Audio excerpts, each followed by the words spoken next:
ستارے زمین پہ دھڑام دھڑام کر کے گریں گے.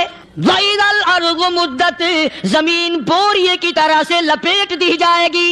وَإِذَا الْجِبَالُ سُيِّرَتْ یہ بڑے بڑے پہاڑ ہوا میں کپاس کی طرح اڑتے پھریں گے. تمام کے تمام علامات قرآن کریم بتا رہا ہے. اور آج مسلمان ہے، میں خود ہوں، آپ ہیں، میں قسم کھاتا ہوں کہ ہمیں خدا کے کلام پہ یقین کوئی نہیں. اگر یقین ہو پھر یہ غفلت. صحابی مدنی کریم صلی اللہ تعالی علیہ وسلم کا ساری رات کروٹیں بدلتا ہے. صبح ہوئی بیٹی نے پوچھ لیا، ابا جان میں ساری رات دیکھتی رہی، آپ کو نیند نہیں آئی، کیا کوئی تکلیف ہے؟ دیکھنے والی بیٹی کے بھی قربان جاؤں، بے چین ہونے والے ابا کے بھی قربان جاؤں. آخر بیٹی بھی جاگ رہی ہوگی تبھی تو دیکھا ہوگا. کہنے لگے ابا میں نے ساری رات کروٹیں بدلتے دیکھا، کیا بات ہے، آج نیند کیوں نہیں آئی؟ فرمایا لختے جگر او نور نظر او میری بیٹی، کل قرآن کریم کی ایک آیت سن کے آیا ہوں، ثم لم یتوبوا فلہم عذاب جہنم ولہم عذاب الحریق. او میری بیٹی، جس نے قرآن کریم کے ذریعے جہنم کی خبر سن لی ہو، جہنم کے انگاروں کی خبر سنی ہو، جس نے جہنم کی تباہ کاریاں سن لی ہو، او میری بیٹی نیند کیسے آئے، کیسے نیند آئے؟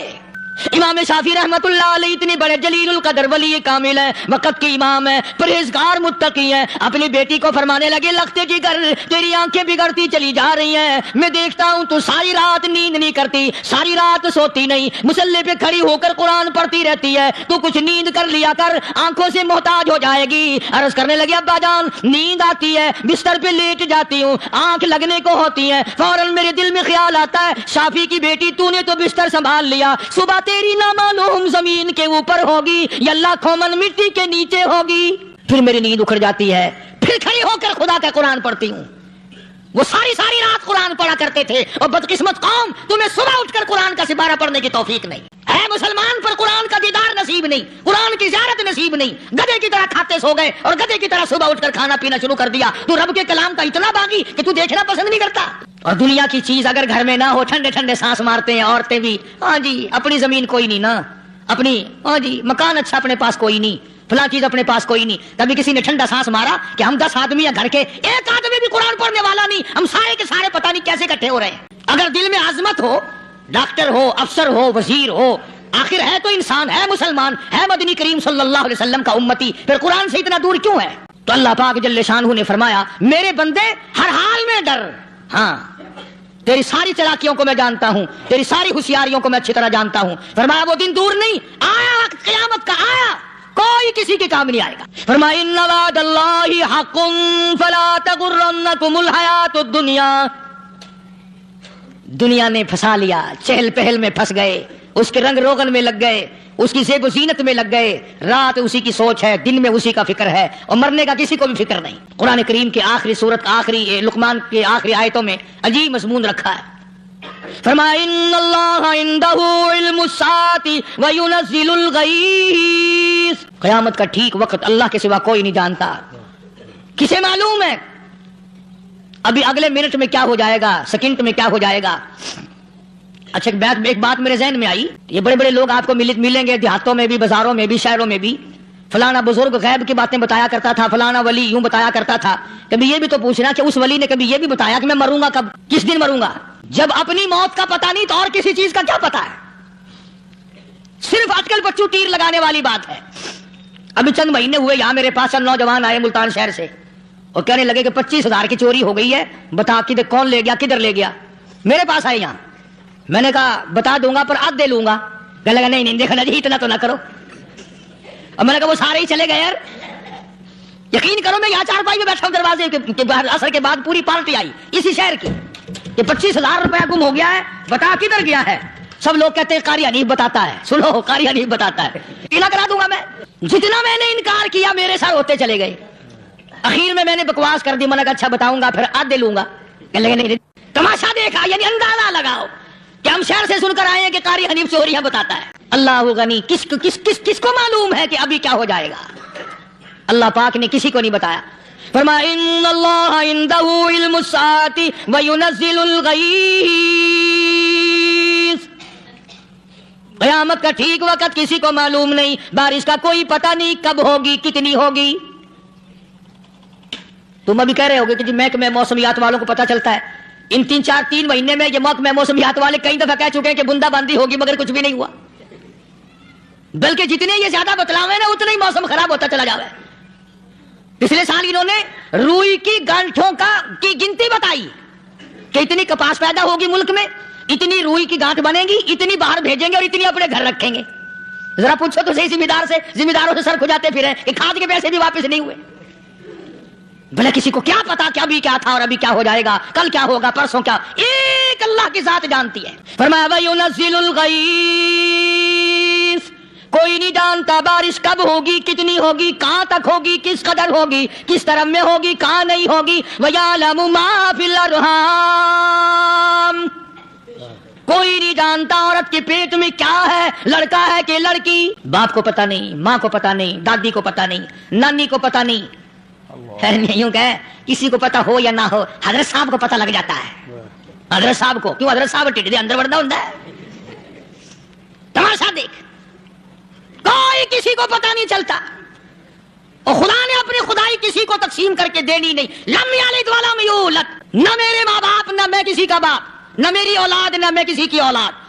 اللہ الصمد, بے نیاز, بے مثل, بے مثال ہوں, ہمیشہ سے ہوں اور ہمیشہ رہوں گا. سام میرے محتاج ہو, میرے دروازے کے گداگر ہو, میرے دروازے کے فقیر ہو, میرے دروازے کے دستے نگر ہو. آؤ مانگو کھاؤ, موت آئے مر جاؤ. اگر اکڑو گے فرمایا پھر میں نے بڑی بڑی سزائیں دی ہیں لوگوں کو. ہاں میں تو توبہ بھی منہ سے نہیں نکلنے دیتا, کلمہ تو کلمہ ہائے نہیں کرنے دیتا میں. جب میں موت کا پیغام دوں یکدم دل کی حرکت بند ہو جاتی ہے, آئے بھی نہیں, اوئی بھی نہیں, اف بھی نہیں, کچھ بھی نہیں. فرمایا وَيَعْلَمُ مَا فِي الْأَرْحَامِ, کسی کو پتہ نہیں عورت کے پیٹ میں کیا چیز ہے. دیکھو نا, جس نے 9 مہینے بچہ پیٹ میں رکھا, جب بچہ پیدا ہوتا ہے نا خود ماں بھی کان لگاتی ہے, بتائیں گی لڑکا ہے کہ لڑکی ہے. بےتابی سے انتظار کرتی ہے, بڑی بے قراری سے انتظار کرتی ہے عورت کہ یہ دائی بول لے, کوئی اور پاس والی بول لے, کوئی اور چھوٹی بڑی گھر کی عورت بول کے بتائے کہ لڑکا ہے کہ لڑکی ہے. اور جس نے 9 مہینے پیٹ میں رکھا, جب اس کو پتا نہیں تو پرلی طرف بیٹھے ہوئے حضرت صاحب کو پتا کیسے چل گیا. وَيَعْلَمُ مَا فِي الْأَرْحَامِ, زیادہ سے زیادہ تمہیں یہ کہیں گے جی فلاں بزرگ نے دعا کی تھی اللہ میاں لڑکا دے گا, لڑکا ہو گیا. ٹھیک ہے, دعا تو بھی مانگ, بزرگ بھی مانگے, پیر بھی مانگے, فقیر بھی مانگے, عالم بھی مانگے, ماں بھی مانگے, باپ بھی مانگے, خاندان سارے مانگو. بات یہ ہے مانگو تو سارے, پر یوں کہو دینے والا وہ ایک ہے بس. یہ ہے اصل بات, اور مانگنے کی تو کوئی کسی کی وہ نہیں. امام الانبیاء محبوب کبریا حضرت محمد مصطفیٰ صلی اللہ تعالی علیہ وسلم سیدہ عائشہ صدیقہ رضی اللہ تعالیٰ عنہا فرماتی ہیں میں سوئی ہوئی تھی, اچانک میری آنکھ کھلی, میں نے کالی کملی والے کو سجدے میں دیکھا, رو رہے ہیں, دعائیں مانگ رہے ہیں, رو رہے ہیں. حضرت عائشہ فرماتی ہیں اللہ اکبر, فرماتی ہیں اتنے روئے سرکار مدینہ صلی اللہ علیہ وسلم, سانس رک گیا, سانس گھٹ گیا آپ کا. حضرت عائشہ فرماتی ہیں میں اپنا جگر پکڑ کے بیٹھ گئی, کہیں آج بیوہ تو نہیں ہو جاؤں گی. نبی نے اتنا مانگا, اتنا مانگا, اتنا مانگا, اس کائنات میں مانگنے والا کوئی آیا ہی نہیں. ہر آن مانگا, ہر لمحہ مانگا, ہر گھڑی مانگا, اور اتنا مانگا. میری بات لکھ کے لے جاؤ انشاءاللہ, کچی پکی بات نہیں. سیدہ عائشہ صدیقہ رضی اللہ تعالیٰ عنہا گواہ ہے, سیدہ فاطمہ الزہرا رضی اللہ تعالیٰ عنہا گواہ ہے, نبی کی گھر والی گواہ, نبی کی لخت جگر نوری نظر فاطمہ الزہرا گواہ. فرماتی ہے حضور کریم صلی اللہ علیہ وسلم کا جب آخری وقت آیا, آواز بالکل ختم ہو گئی, آواز بالکل پست ہو گئی, پھر بھی لب حرکت کرتے تھے, لب حرکت کرتے تھے, دونوں کی دونوں. فرماتی ہے ہم نے کان لگایا, آواز تھی ربی حبلی امتی, ربی حبلی امتی, اور میرے مولا میری امت کو معاف کر دے. اور خدا کی قسم کالی کملی والے نے آخری سانس تک مانگا ہی مانگا, چاہے تیرے لیے مانگا, امت کے لیے مانگا, مگر ہر وقت مانگا. اور یوں فرمایا کہ میدان حشر میں جب لوگ چاروں طرف سے پریشان ہو کر, عاجز ہو کر, تنگ ہو کر, دھکے کھا کر, ذلیل ہو کر, انبیاء علیہ الصلوۃ والسلام کے مشورے سے جب حضور کریم صلی اللہ علیہ وسلم کے دربار میں آئیں گے, مشکاۃ شریف میں حدیث موجود ہے, ارشاد حضور کریم صلی اللہ علیہ وسلم کا, فرمایا لوگ مجھے سفارش کے لیے کہیں گے اللہ اکبر کبیرہ. تو یوں فرمایا یہ نہیں فرمایا کہ میں اللہ میاں کو ٹیلی فون کروں گا کہ دیکھنا ذرا خیال کرو امت آ رہی ہے میری, یا امت کو یہ کہے کہ رکا لے جاؤ, بلکہ یوں فرمایا جیسے امت آ کر کے مجھے پریشان کرے گی میں سجدہ کروں گا, میں سجدہ کروں گا. اس وقت بھی سر میرا در تیرا, جھولی میری عطا تیری. اور حدیث پاک کا اگر مضمون پڑھ کر دیکھو سارے مضامین حل ہو جائیں. یوں فرماتے ہیں خود حضور کریم کہ میں اتنا لمبا سجدہ کروں گا اس وقت قیامت میں، اتنا لمبا سجدہ کروں گا کہ 7 دن 7 راتیں کا وقت 1 ہفتے کے برابر وقت لگ جائے گا، میں سر سجدے سے نہیں اٹھاؤں گا۔ اتنا لمبا سجدہ کروں گا کہ 1 ہفتے کے مقدار وقت لگ جائے گا۔ یہ مقدار کیوں فرمایا؟ قیامت کا دن ہے نا، دن ڈھلنا نہیں، چھپنا نہیں، رات آنی ہی نہیں، رات تو ہے ہی نہیں نا، اس لیے فرمایا 1 ہفتے کی مقدار دن لگ جائے گا، وقت ختم ہو جائے گا پورا ہفتے کے برابر۔ اس کے بعد اللہ پاک مجھے فرمائیں گے ارفع راسک یا محمد صلی اللہ علیہ وسلم، میرے محبوب سر اٹھاؤ، سل مانگو توتا دوں گا، مانگو دیا جائے گا، سوف یعطیک ربک فترضی، تیرا رب تجھے راضی کر دے گا۔ صحابہ اکرام رضوان اللہ تعالی علیہ مجمعین نے عرض کر دیا یا رسول اللہ صلی اللہ علیہ وسلم آپ کس وقت راضی ہوں گے؟ کتنے لوگ جنت میں چلے جائیں گے، دوزخ میں چلے جائیں گے، آپ کس وقت راضی ہوں گے؟ خدا کی قسم اس محسن کائنات کا کیا کہنا کالی کملی والے نے جو ہم پر مہربانی فرمائی، یوں فرمایا جب تک ایک ایک امتی کلمہ پڑھنے والے کا ہاتھ پکڑ کر جنت میں نہ لے جاؤں میں محمد رسول اللہ کو چین نہیں آئے گی، ایک ایک کو لے جاؤں گا اور چین نہیں آئے گا مجھے اس وقت بھی۔ تو عرض کر رہا تھا کہ قرآن کریم نے اور تمام چیزوں میں عقیدے کا سدھار کہ عقیدہ بناؤ، یہ جو عقیدہ ہے نا اس کی حیثیت ایسی ہے جیسے پہلی اینٹ عمارت کی، اگر اینٹ ٹیڑھی ہو گئی تو ساری عمارت ٹیڑھی ہو جائے گی، اگر عقیدہ صحیح نہیں تو سارے اعمال ٹیڑھے ہو جائیں گے، اور اگر عقیدہ صحیح ہے تو اعمال بھی اور تمام افعال بھی اخلاق بھی تمام کی بنیاد جو ہے وہ صحیح رہے گی اور اچھی توفیق ہوگی۔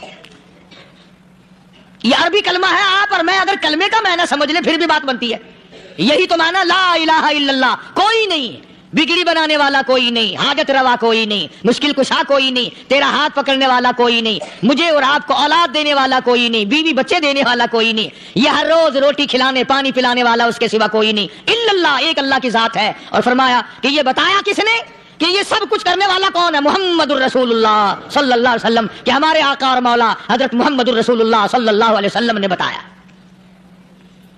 تو قرآن کریم کی آیتوں نے وضاحت کر دی وما تدری نفس ماذا تکسب غدا، کسی کو پتہ نہیں کل کیا ہو جائے گا، صبح کو کیا ہو جائے گا، شام کو کیا ہو جائے گا۔ وما تدری نفس بأي أرض تموت، کوئی نہیں جانتا موت کس جگہ پہ آئے گی، کسے معلوم ہے کہ میری قبر کہاں بنے گی؟ کوئی نہیں جانتا میرے اس بدن کو جانور کھا جائیں گے، کسی کو علم نہیں ہے کہ قبر کا گڑا ملے گا کہ نہ ملے گا، کفن ملے گا کہ نہ ملے گا، نماز جنازہ نصیب ہوگی کہ نہ ہوگی، غسل نصیب ہوگا کہ نہ ہوگا، کوئی نہیں جانتا کلمہ پڑھتے موت آئے گی یا کنجری کے گانے سنتے گاتے موت آئے گی۔ کس کو علم ہے کہ آخری کلام جو دنیا میں ہوگا وہ درود پاک ہوگا یا قرآن کریم ہوگا یا دعا ہوگی یا استغفار ہوگا، اور یا گالی منہ سے نکلے گی، دم نکل جائے گا، کسے معلوم ہے؟ اس لیے فرمایا وما تدری نفس بأي أرض تموت، کوئی نہیں جانتا موت صبح آئے گی یا شام آئے گی،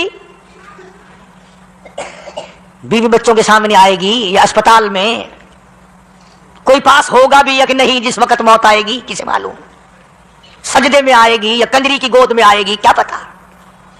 فلم میں آئے گی یا مسجد میں آئے گی۔ پچھلے دنوں ایک جگہ ایک آدمی نے صبح کی اذان دی، بڑی اچھی اذان دیا کرتا تھا، اللہ کا نام بلند کیا، زمین پہ بیٹھا اور ختم۔ فجر کی اذان دی، جو سنے انہوں نے کہا یار ابھی تو اذان دی تھی، بس اللہ کی طرف لوگوں کو بلایا اور خود دنیا سے رخصت ہو گیا۔ ہاں کسی کی موت یوں بھی آیا کرتی ہے، کسی کی سجدے میں آ جاتی ہے، کسی کی مراقبے میں آ جاتی ہے، اللہ اکبر، کسی کی نماز میں آئے، اللہ کی طرف دھیان لگے ایسا لگے کہ لگی جائے بس چلا ہی جائے۔ ہمارے استاد محترم مولانا عبد الخالق صاحب رحمۃ اللہ علیہ یا کبیر والے میں تھے، بہت بڑے عالم، جید عالم، سمندر تھے علم کے، بس صبح کی نماز کے بعد مراقبے میں بیٹھے اللہ اللہ کر رہے ہیں، بس جیسے تیار میں بیٹھتے ہیں نا اسی طریقے سے بیٹھے تھے۔ دن چڑھ گیا، بھتیجے نے آ کر کے کہا حضرت ناشتہ تیار ہے، جواب کوئی نہیں۔ پھر کچھ دیر کے بعد آیا کہ حضرت ناشتہ تیار ہے، جواب کوئی نہیں۔ اور دن چڑھ گیا، ہاتھ لگا کے دیکھا کہ حضرت تو پہنچ گئے اللہ کے یہاں۔ کس حالت میں؟ ایسی اللہ اللہ اللہ سے لو لگائی کہ اللہ ہی کے یہاں چلے گئے۔ اور ان اللہ والوں کے پاس اس نیت سے لگا کرو میری آخرت بن جائے، میری قبر بن جائے، میرا آخری کلام جو دنیا میں ہو وہ کلمہ ہو، استغفار ہو، درود پاک ہو، قرآن کریم ہو، پھر تو مزہ ہے۔ اور اگر ہائے ہائے ہائے ہائے کرتے مر گئے تو کیا ہوا؟ فرمایا ان اللہ علیم الخبیر، میں خدا کی ذات تمام چیزوں سے واقف ہوں، مجھے تو پتا ہے نا، تیرے ایک ایک سانس کا پتا ہے، تیری رگ کے ایک ایک خون کے قطرے کا مجھے پتا ہے۔ اس لیے کہا کرتا ہوں کہ عادت ڈال لو درود شریف پڑھتے ہوئے چلنے پھرنے کی، کلمہ کلام پڑھتے ہوئے چلنے پھرنے کی، استغفار کرتے ہوئے چلنے پھرنے کی۔ پہلے زمانے میں جب ٹھوکر لگتی تھی تو لوگ سبحان اللہ کہتے تھے، اللہ اکبر، استغفر اللہ۔ اب گالی منہ سے نکلتی ہے، اب گالی منہ سے نکل رہی، گالیاں بکتے ہوئے لوگ مر رہے ہیں۔ حضرت معاذ بن جبل رضی اللہ تعالیٰ عنہ مدینے پاک میں بیمار، آخری وقت ہے، صحابہ کی ایسی ایسی موت آیا کرتی تھی۔ چاروں طرف جتنے گھر والے بیٹھے ہیں، اماں بھی، بیٹی بھی، گھر والی بھی، بہن بھی، بھائی بند بھی، قبیلہ بھی، خاندان بھی، مدینہ شہر ہے، کالی کملی والے کا شہر ہے۔ حضرت معاذ بن جبل کا آخری وقت ہے، چاروں طرف بیٹھنے والے بھی تلاوت کر رہے ہیں قرآن کریم کی، خود معاذ بن جبل بھی تلاوت فرما رہے ہیں۔ اچانک حضرت معاذ رضی اللہ تعالیٰ عنہ رونے لگے، روئے حضرت معاذ۔ یہ وہ جوان ہے جس کو رخصت فرمانے کے لیے یمن کا گورنر بنا کر کے بھیجا حضور صلی اللہ علیہ وسلم نے۔ حضور صلی اللہ علیہ وسلم اس کو روانہ فرمانے کے لیے کئی میل پیدل تشریف لے گئے۔ ہاں حضور کے صحابہ۔ تو معاذ بن جبل جب رونے لگے تو گھر والوں نے پوچھا کیوں؟ کوئی بیٹھا ہوگا نا، کہنے لگا ڈر گئے، موت سے ڈر رہے ہو، موت سے ڈر کے رو رہے ہو؟ حضرت معاذ کہنے لگے نہیں، موت سے کیا ڈرنا، میں کیوں ڈروں موت سے، اس نے تو آنا ہی آنا ہے، میں نہیں ڈرتا۔ انہوں نے کہا پھر رویا کیوں رو رہے ہو؟ اللہ اکبر۔ صحابی کہتا ہے میرے دل کی تمنا میرے دل میں رہی، میری آرزو پوری نہ ہو سکی، میری حسرت میرے دل میں رہی، میرا شوق پورا نہ ہو سکا، میری آرزو پوری نہ ہو سکی، میری تمنا پوری نہ ہو سکی، بستر پہ موت آ رہی ہے اس لیے رو رہا ہوں۔ اے کاش رمضان کا مہینہ ہوتا، میں روزے دار ہوتا، گرمی کا موسم ہوتا، مجھے سخت پیاس لگی ہوتی، کفار سے مقابلہ ہوتا، میدان جہاد اور جنگ ہوتا، میں کئی کافروں کو قتل کر دیتا، پھر وہ مجھے قتل کر دیتے، میری زبان کاٹ لیتے، میری اللہ کے یہاں پیشی ہوتی، میرا رب مجھ سے پوچھتا معاذ دنیا سے کیا لایا، میں عرض کرتا الہی بولوں کیسے، تیری راہ میں زبان کٹا کے آیا ہوں اور روزہ رکھ کر آیا ہوں، تیرے محبوب کے حوض کوثر کے پانی سے روزہ افطار کروں گا۔ کہتا اس لیے رو پڑا ہوں کہ بستر پہ موت آ رہی ہے۔ ڈر کس چیز کا؟ یہ نہیں ڈرا کرتے تھے حضرت ابو ایوب انصاری سب کہہ دو رضی اللہ تعالیٰ عنہ۔ اللہ اکبر، کتنا بڑا مقدرہ والا جوان ہے، مدینے پاک میں حضور کریم صلی اللہ علیہ وسلم نے اسی کے یہاں ڈیرا لگایا۔ آخری وقت ہے، بیمار ہے ابو ایوب انصاری، مدینے سے صحابہ جنگ کے لیے چلے۔ صحابہ کی تمنائیں دیکھو، ہم جتنے بیٹھے ہماری تمنا تو یہی ہے نا، کاروبار بڑھ جائے، مکان دکان کا ساز و سامان بڑھ جائے، یہ مل جائے وہ مل جائے، یہ ہو جائے وہ ہو جائے۔ ابو ایوب انصاری بیٹھے ہوئے دیکھ رہے ہیں صحابہ سواریوں پہ پیدل تلوار نیزے تیر لے کے چلے۔ ابو ایوب انصاری کہنے لگے کہاں چلے ہو؟ کہ جہاد فی سبیل اللہ کے لیے۔ کہنے لگا مجھے بھی لے چلو۔ سمجھ رہے ہیں آپ سارے؟ فرمایا مجھے ساتھ لے چلو۔ کمال ہے، بیمار آدمی اور جنگ میں بیمار کا کیا کام ہے، کیا کرو گے؟ نے کہا مہربانی کرو، احسان کرو مجھ پر، مجھے ساتھ لے کے چلو۔ خدا کے بندے بیمار ہے، کرے گا کیا میدان جہاد میں؟ کہنے لگا تم تو بیمار کی بات کر رہے ہو، مجھے ساتھ لے چلو اونٹ پہ ڈال کر۔ توجہ کرنا ذرا، آخری بات میرے یاد آئی ہے، بتانے لگا ہوں۔ ابو ایوب انصاری حضور کا میزبان مدینے والا کہتا ہے میں بیمار ہوں، مجھے اونٹ پہ ڈال کے لے چلو، اور اگر میری راستے میں موت آ جائے پھر بھی میری لاش کو ساتھ لے جانا۔ جہاں کفر اور اسلام کا جنگ ہوگا، مقابلہ ہوگا، اس میدان میں میری لاش کو پھینک دینا، شاید کسی مجاہد کی سواری کا پیر میرے اوپر آ جائے، میں بھی قیامت میں اللہ کے حضور میں کہوں گا یا اللہ تیرے میدان جہاد سے اٹھ کے آیا ہوں میں بھی۔ اندازہ لگا ابو ایوب انصاری کی تمناؤں کو دیکھ، حضرتوں کو دیکھ، فرمایا مجھے ساتھ لے چلو, اگر میری موت آ جائے تو لاش کو بھی پھینکنا نہیں, دفن راستے میں نہ کرنا, ساتھ لے چلو, وہاں میدان میں ڈال دینا, اور اسلام کے لیے جو لڑنے والے ہوں, کفر کو مٹانے والے ہوں, ان کے پیر میرے اوپر آ جائے, میں کامیاب ہو جاؤں گا.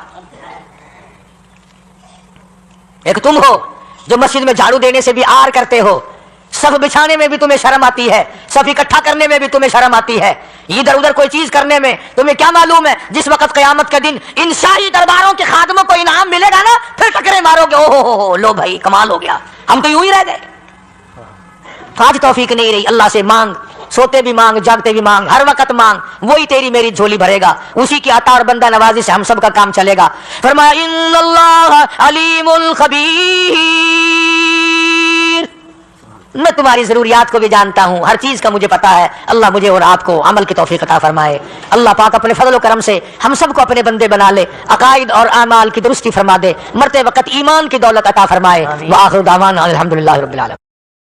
دوستو, امید کرتا ہوں کہ آپ حضرات نے اس بیان کو پورا سنا ہوگا. بیان کیسا لگا کمنٹ میں ضرور بتانا, اور اپنے دوستوں اور رشتہ داروں کو شیئر ضرور کرنا. اللہ تعالی ہم سب کو اس بیان پر عمل کرنے کی توفیق عطا فرمائے. تو دوستو پھر ملتے ہیں اگلی ویڈیو میں, جب تک اپنا خیال رکھیے, ہمیں دعاؤں میں یاد رکھیے. السلام علیکم ورحمۃ اللہ وبرکاتہ.